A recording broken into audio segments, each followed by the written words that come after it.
Hello, YouTubers, friends, compatriots, bootleggers, shills, Dutch, lightsers, peasants, vassals, minions, meat sacks, my Kurdish friends.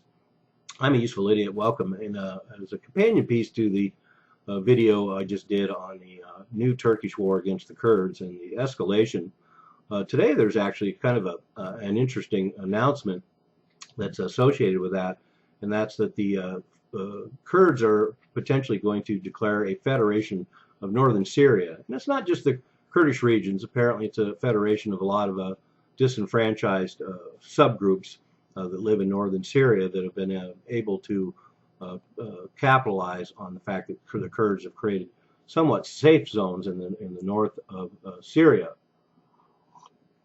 And this is not surprising in some respects because the Kurds have not only secured a lot of their own territory, but they've consolidated their gains in northern Syria in general, joining all these lands together up there, and have now achieved enough of a unity up there in defeating ISIS in the field with both the U.S. coalition and Russian help.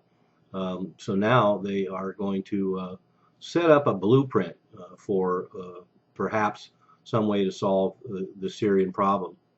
At first, I thought this was going to be de facto independence, and seems very dramatic, and I'm sure a lot of the media will play it that way. But the Kurds themselves say they don't want to leave Syria and remain within Syria as an autonomous region, which they've been for a while, and that this is just, quote, a political project for Rojava, unquote, which is what the Kurds call the Kurdish northern region in Syria.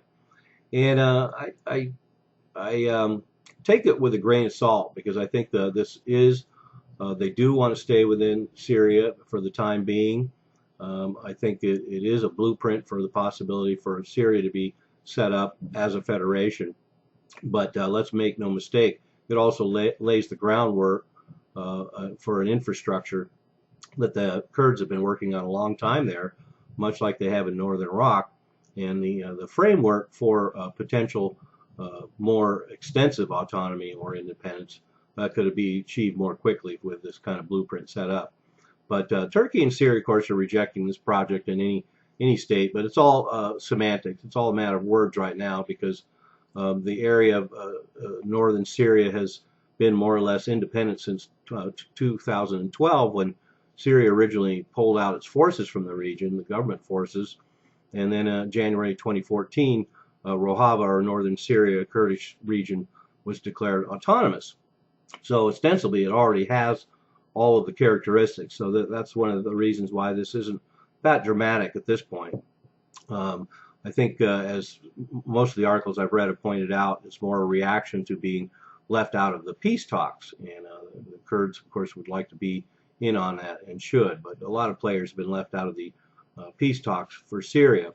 And interestingly enough, something that kind of bolsters my view that perhaps Russia wants to reconfigure its role in that region because of the Kurdish element in Turkey as a loose cannon, is that Russia wants the Kurds involved in the peace talks for Syria, and good for them.